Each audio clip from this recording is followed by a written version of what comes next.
Buenas tardes, les saludo desde mi país, Costa Rica. Mi nombre es Jonathan Fallas. Ahí en el Facebook estoy como John Falmar. Es un gusto para mí poder saludarles a ustedes y al pastor Ureña. Que Dios los bendiga abundantemente. Tuve la intención de participar en este debate porque siento que es importante para el que lo escucha poder comprender más fácilmente el por qué tanta diferencia entre la Iglesia Católica y las demás iglesias evangélicas.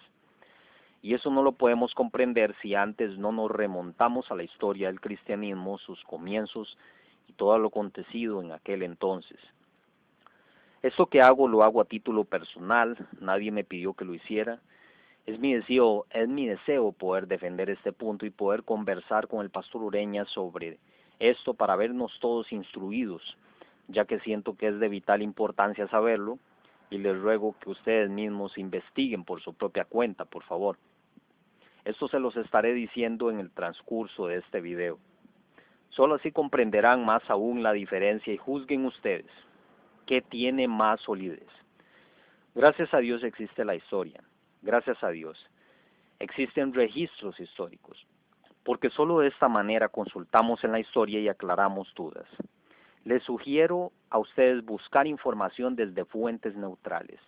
Les pongo un ejemplo. Los testigos de Jehová no van a querer que sus adeptos usen registros históricos neutrales porque saben que les descubren facilísimo su engaño. Ellos usan sus propias fuentes de información sin consultar nada en libros de historia, usando la misma lógica de este ejemplo, que no nos pase a nosotros lo mismo. Recordemos lo que dice Oseas 4:6. Mi pueblo perece por falta de conocimiento. Definitivamente quien busca la verdad la va a encontrar. ¿Quería Cristo una división tal como la que existe ahora? La respuesta es no. Jesús nos dijo claramente que todos fuéramos uno para que el mundo crea. No olvidemos ese deseo. Si decimos amarlo, no estemos creando más divisiones ni sectarismos. Y aquí les voy a pedir un favor. Saquen su Biblia y lean esto. También subrayenlo para que no se les vaya a olvidar. Mastiquen una y otra vez este pasaje. Estudien la historia y verán que este versículo está con justa razón en la Biblia. Busquen Primera de Juan, capítulo 2, versículos 18 y 19. Dice así: muchos anticristos han aparecido. Salieron de nosotros, pero no eran de los nuestros. Si hubiesen sido de los nuestros, habrían permanecido con nosotros. Pero sucedió así para poner de manifiesto que no todos son de los nuestros. Esto es palabra de Dios. El título del tema es Compendio de libros usados por los primeros cristianos, evidencias históricas. Muy bien, como les dije, solo entendiendo más a profundidad esto sabremos por qué tantas divisiones en los grupos cristianos. Hay muchísimos grupos cristianos, con muchas diferencias en sus creencias. Unos creen una cosa y los otros otra cosa. ¿Por qué esta división? ¿Tienen todos la verdad completa como lo prometió Jesús al enviar el Espíritu Santo? Él prometió en Juan 16:13, cuando venga Él, el Espíritu de la verdad, os guiará hasta la verdad completa. Muy bien. ¿Se equivocó el Espíritu Santo? No. ¿Hizo mal el Espíritu Santo su trabajo? No. Subrayen por favor esta cita bíblica también, Juan 16:13. Hay muchos que reclaman la verdad, pero como el pastor Ureña y este servidor sabemos que el Espíritu Santo no se equivoca, sabemos bien que Él hizo bien su trabajo. Y esa verdad completa sí existe actualmente. No hay medias verdades, o es verdad o es mentira, o es blanco o es negro. Estas dos citas bíblicas nos dan luz desde ya para empezar bien. Vayamos a la raíz, como les dije, para entenderlo. Nos dará mucha luz explorar detenidamente el comienzo. Sí les pido por favor pongan mucha atención, sobre todo cuando les hablaré del concilio de Yamnia, ya que si de momento el pastor Ureña no les dice nada extraño del concilio de Yamnia, yo sí se los diré. Este no fue un concilio de cristianos, fue un concilio judío. Pero prosigamos. ¿Qué libros usaban los primeros cristianos? Emplearé fuentes neutrales históricas y precisas, porque no tengo nada que ocultar.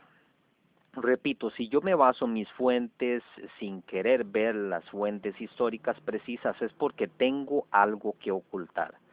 Y yo no quiero ocultar nada y yo espero que el pastor Ureña no les quiera ocultar nada tampoco. Él mismo ha dicho en varias ocasiones que tiene integridad. Adelante, señor Ureña, yo sé que usted tiene integridad. En el momento que ustedes empiecen a detectar la división, cuidado. Recuerden las palabras, salieron de nosotros, pero no eran de nosotros. Hay una unidad, pero cuando esa unidad se empieza a desintegrar, ahí hay que poner atención, cuidado con esto. Por eso les recomiendo buscar fuentes neutrales y para que ustedes mismos lo vean, para ver dónde está el meollo del asunto. Para nadie es un misterio que el compendio de libros usados por los primeros cristianos fue la Septuaginta, utilizado también por las comunidades judías de todo el mundo antiguo, más allá de Judea, y luego por la iglesia cristiana primitiva de habla y cultura griega. Junto con la Biblia hebrea, constituye la base y la fuente del Antiguo Testamento de la gran mayoría de Biblias cristianas. Si en algún momento a ustedes les dicen que no es necesario buscar en fuentes neutrales, repito, cuidado, hay algo que ocultar. Prosigo. El nombre de 70 se debe a que la tradición judía transmitida en la epístola de Aristeas atribuye su traducción a 72 sabios judíos, 6 de cada tribu, en 72 días. Esta tradición toma su origen en la gematría, una técnica exegética que da valores interpretativas a los nombres donde el 7 vale perfección. Por el momento pongamos 3 bases.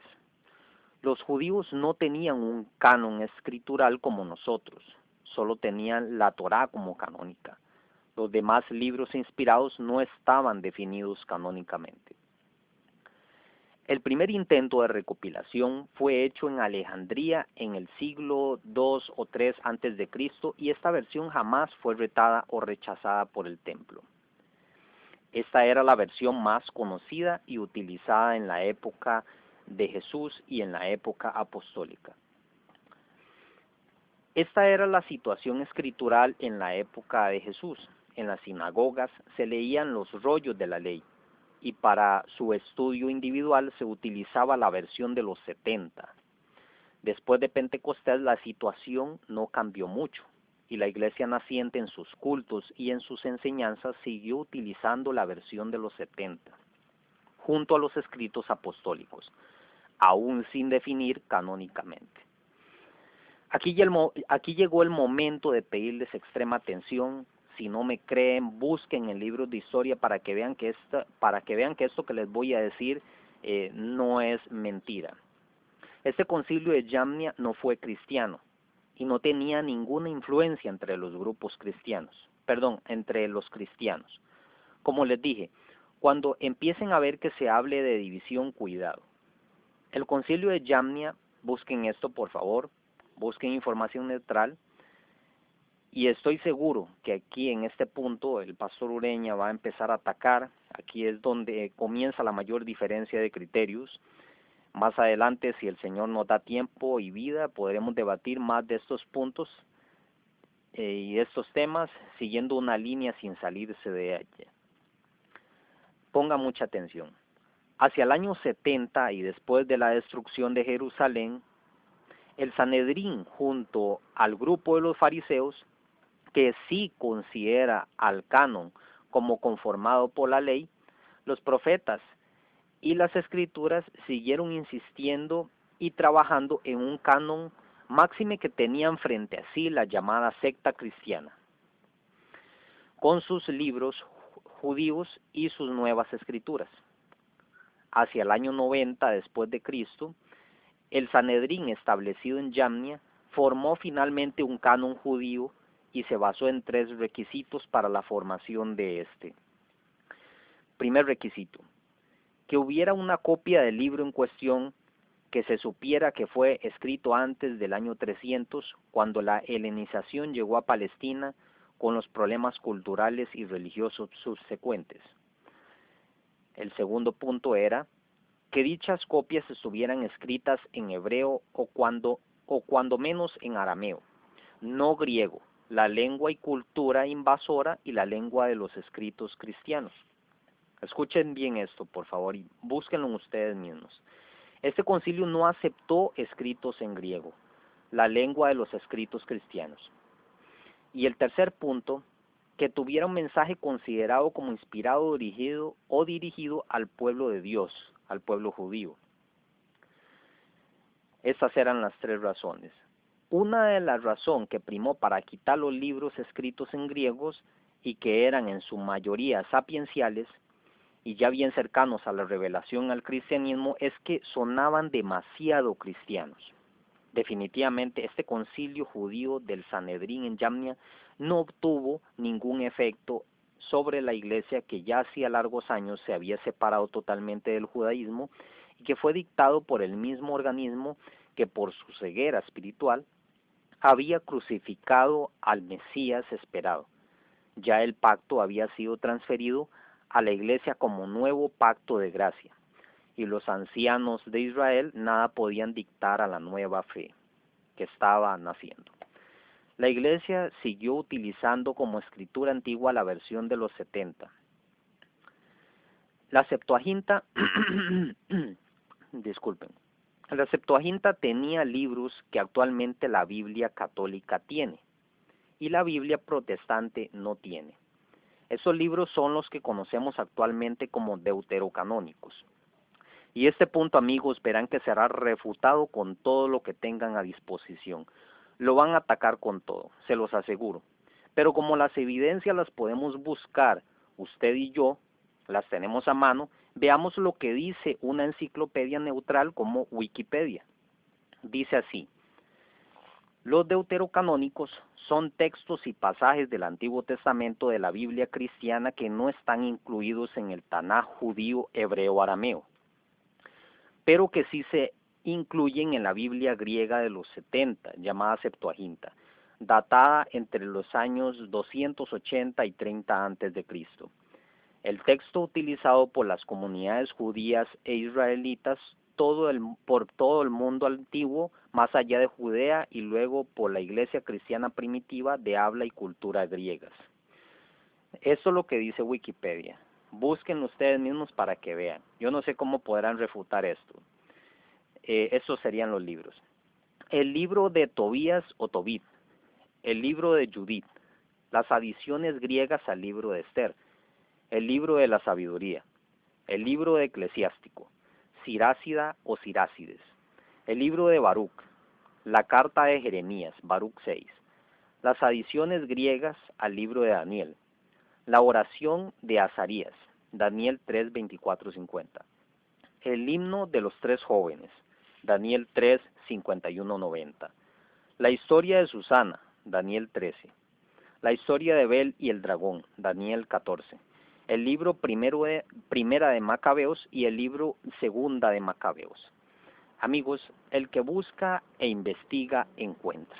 Creo que las evidencias las cuales están a mano podrán esclarecernos mucho. A la Biblia católica no le sobran libros.